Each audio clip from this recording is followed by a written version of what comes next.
Buenas, mi nombre es Nahuel Espinillo, soy abogado laboralista y la idea es hacer algunos comentarios sobre la ley de bases. Antes de nada, mi agradecimiento a la ley por darme la oportunidad de brindar mi opinión. Espero que les sea de utilidad. Obviamente vamos a hablar de los aspectos laborales del proyecto de ley, que como todos sabemos tiene su origen en el decreto 70, pero en realidad se basa en un proyecto de ley que se llamó Simplificación y Modernización de las Relaciones Laborales, que fue presentado por López Murphy y contó con el apoyo y la asesoría de muchos abogados laboralistas muy reconocidos, muchos de los cuales hoy integran el gobierno nacional. Como primera medida, lo que establece el proyecto es que el contrato o relación de trabajo, esto es una particularidad porque es algo novedoso lo de la relación, pero básicamente se establece que el contrato o la relación de trabajo va a considerarse registrada según los términos que establezca la reglamentación, pero sí establece que esta registración tiene que ser un proceso simple, inmediato, expeditivo y tiene que poder hacerse de manera virtual. También simplifica la confección de los recibos de sueldo para las empresas que tengan menos de 12 trabajadores, estableciendo que en realidad se va a hacer un pago único y después será el Estado el que tendrá que distribuirlo según los trabajadores. También es una novedad que será objeto de reglamentación. Pero lo relevante del caso, que vamos a ver ahora también una modificación sensible al artículo 29, es que si bien este proyecto de ley delega en la reglamentación cuando se considera que un trabajador está registrado, establece que no importa quién lo registre, mientras el trabajador esté registrado por cualquier persona humana o jurídica interviniente, se considera que el contrato está registrado. Eso es una particularidad que va de la mano con la modificación del artículo 29, de la que ahora voy a hacer referencia, porque la jurisprudencia, todos lo conocemos, es un plenario bastante importante, que es Vázquez con Telefónica, que como la ley 2403 establece que la registración tiene que ser hecha por el empleador, originalmente planteaba la duda de aquellos supuestos en los que se condenaba a una empresa, en los términos del artículo 29, considerando al que había registrado el vínculo laboral como un mero intermediario. Ahí, siguiendo al que era en ese momento el fiscal general, se consideró que si el contrato de trabajo no estaba registrado por el empleador, no se cumplía con el requisito de la ley, por lo cual no se consideraba que no estaba registrado ese contrato correctamente y eran procedentes las multas. Bueno, más allá de lo que ahora después vamos a decir respecto a la derogación de las multas, la realidad es que ahora, con que el trabajador esté registrado por cualquier persona humana o jurídica, se entiende que el contrato está correctamente registrado. ¿Por qué digo que es relevante la modificación del artículo 29? Porque ahora la sanción del artículo 29 no es considerar empleador a la empresa usuaria, sino que es solidariamente responsable como lo sería en la actualidad en los términos del artículo 30. Pero también fija un marco temporal que es interesante y ya hay alguna jurisprudencia que así lo receptaba, y es que la empresa usuaria va a ser responsable por aquellas obligaciones devengadas durante el tiempo de efectiva prestación. Esto es importante porque muchas veces pasa de trabajadores que van prestando tareas sucesivamente eh, para empresas que lo registran, pero siempre en beneficio de la empresa usuaria, y uno tiene que ver la responsabilidad de las empresas que lo registran y también de la usuaria, porque puede darse el caso de el sentido contrario, un trabajador que va prestando servicios para distintas empresas usuarias y se considera despedido por la última y demanda a todas las anteriores. Bueno, acá se le pone un marco temporal que pareciera ser razonable respecto a solo las obligaciones devengadas durante el tiempo de la efectiva prestación. Otro de los aspectos novedosos es que se amplían los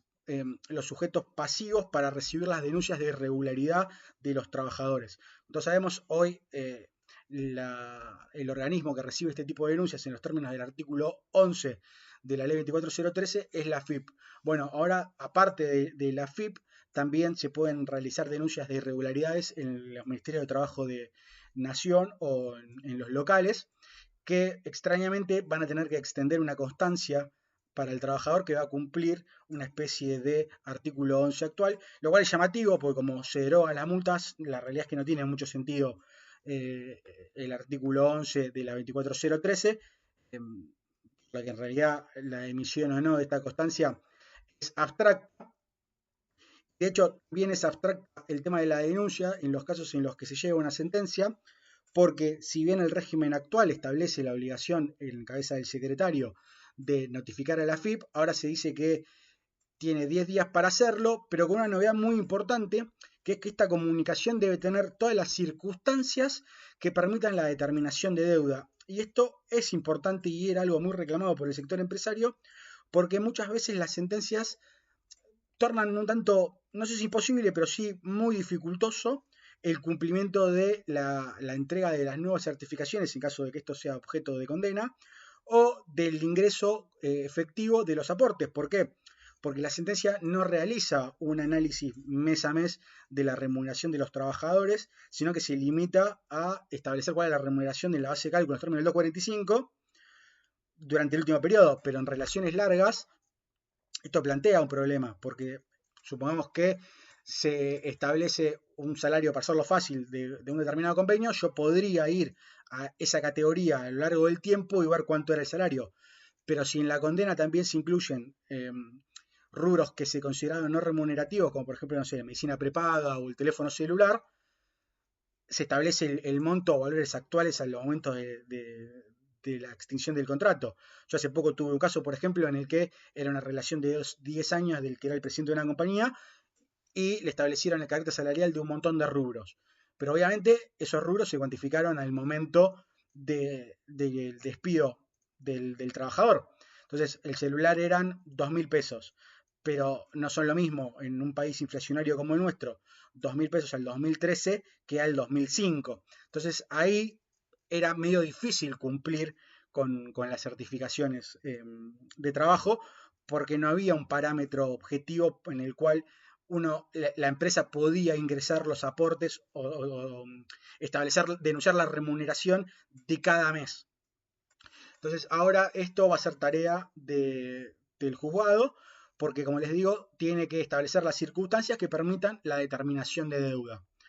Otro aspecto que también es interesante es que si la sentencia que da origen a esta determinación de deuda es consecuencia de una relación laboral que había sido enmarcada por el empleador como una figura no laboral, ya sea una locación de obra o una locación de servicios, se permite descontar los componentes ya ingresados. Esa es la cita textual del proyecto. Y se establece también intereses menos gravosos. Esto también pareciera ser un principio de la ley de bases de no sancionar de igual manera a aquel que tuvo un vínculo totalmente en la clandestinidad, de aquel que lo tuvo parcialmente registrado, de aquel que también, supongamos, en su buena fe, consideró que no era un vínculo laboral, sino una locación de servicios y después una sentencia lo condenó a abonar estas diferencias. Por eso también es interesante que se establezcan intereses menos gravosos. Otra particularidad del proyecto es establecer ciertas diferencias en aquellas empresas que tengan más o menos de determinada cantidad de trabajadores. En líneas generales se amplía el periodo de prueba a 6 meses y se delega en la negociación colectiva la posibilidad de ampliarlo a 8 o 12 meses dependiendo la cantidad de empleados. Después se establecen varios incisos en este artículo que básicamente receptan la jurisprudencia imperante en este caso, estableciendo que no se puede contratar a un mismo trabajador 2 veces en periodo de prueba y que también si el trabajador no está registrado, se entiende que el empleador renunció al periodo de prueba. Otra novedad es que se establece una norma antifraude, que es que si el empleador que haga un uso abusivo del periodo de prueba será pasible de las sanciones previstas en los regímenes de infracciones. Esto entiendo se refiere al pacto federal, que sanciona como una infracción grave. Hay como dos incisos en los cuales podría encuadrar, que a efectos prácticos es lo mismo, porque las dos son infracciones graves, que son las relativas a las modalidades contractuales, haciendo una interpretación un poco amplia de lo que es una modalidad, o el genérico del inciso G, que es el que sanciona a aquellos empleadores que realicen un ejercicio abusivo de la normativa laboral. Otra novedad, perdón, que se veía en la práctica es la posibilidad de que los trabajadores contratados, que son los del artículo 29 o 30, le soliciten a la empresa principal que retenga los pagos de indemnizaciones o remuneraciones que tenga que hacer el empleador de ellos. Digo que esto la jurisprudencia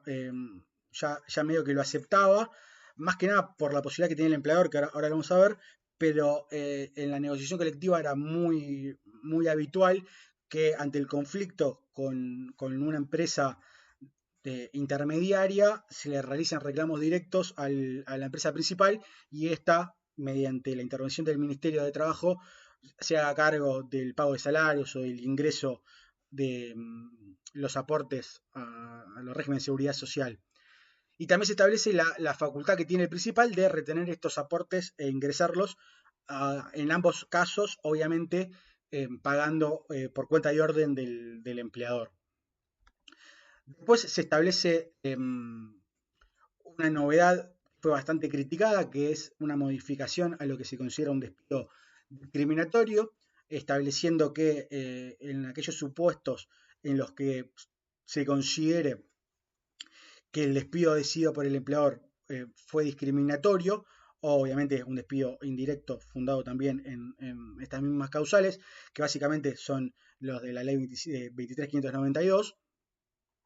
se establece una indemnización agravada del 50% del artículo 245, que en casos que depende de la valoración judicial puede llegar hasta el 100%.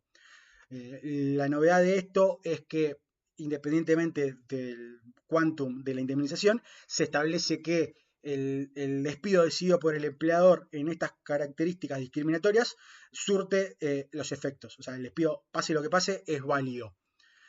También se establece que la carga de la prueba en estos casos está de quien invoque la causal discriminatoria. Acá se aparta del precedente Pelicori, pero no tanto, porque en realidad la Corte ya en dos precedentes,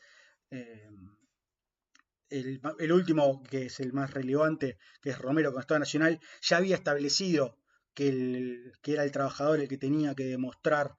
que había sido despedido por la causal que invocaba. Esto fue producto de una serie de fallos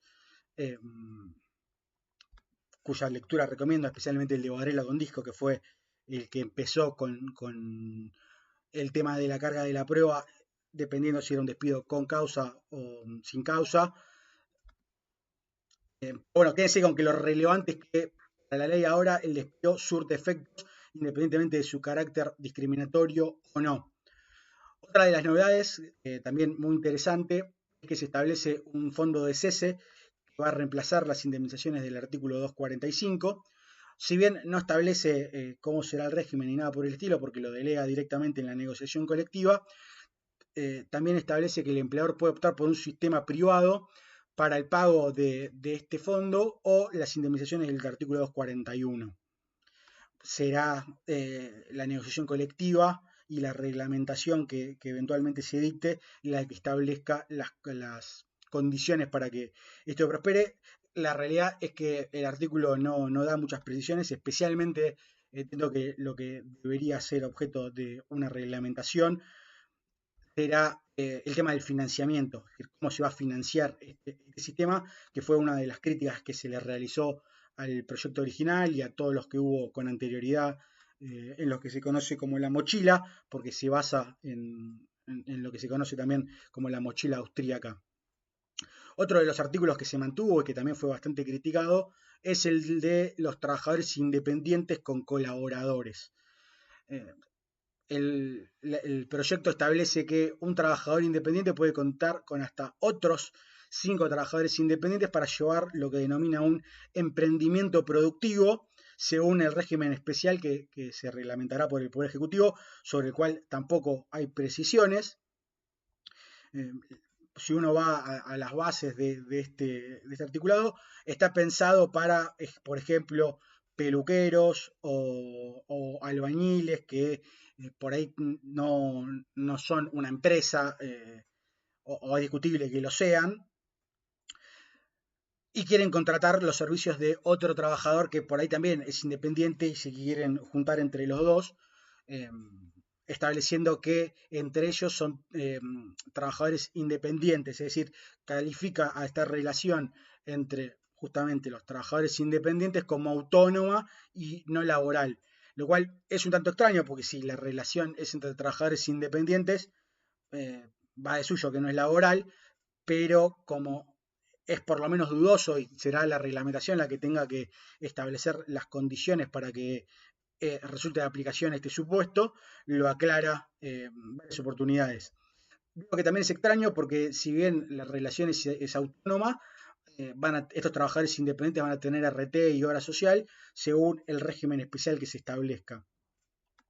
Otro punto al que hice referencia al comienzo es que se derogan las multas de la ley de las leyes 24013, la del artículo 80 de la LST y la 25323, los artículos 1 y 2, todo lo que hacen a la incorrecta registración de los contratos de trabajo. Esto va a ser muy interesante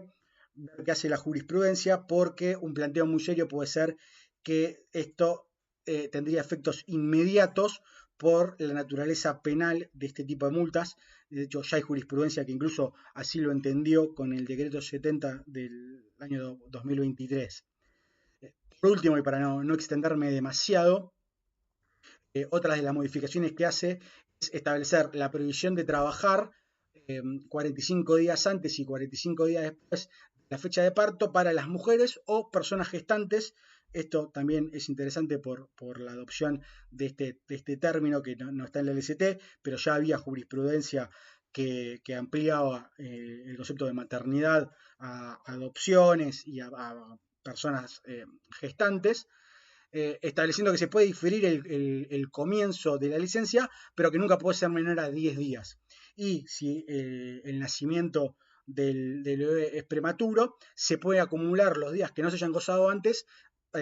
para después del nacimiento hasta completar los 90 días. Y una novedad importante es que establece la carga de la notificación fehaciente con certificado médico. En esto la jurisprudencia, incluso hay un caso de la Corte que es nativa, que establecía que en realidad bastaba con la notificación, que no era necesario un certificado médico. De hecho hay jurisprudencia de notificación espontánea en los casos de maternidad de varios meses, en los cuales por ahí la empleadora la trabajadora, no había cumplido con la carga de notificar, pero al estar de 7-8 meses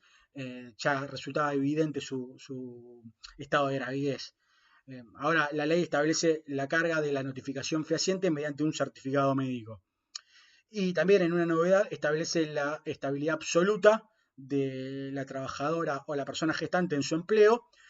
pero únicamente durante la gestación. Distinto sería el caso luego del nacimiento, que ahí sería aplicable en principio el artículo que mencioné respecto a los despidos discriminatorios. Básicamente estas son las novedades. Espero que les sea de utilidad y bueno, quedo a disposición por cualquier eventualidad. Muchas gracias.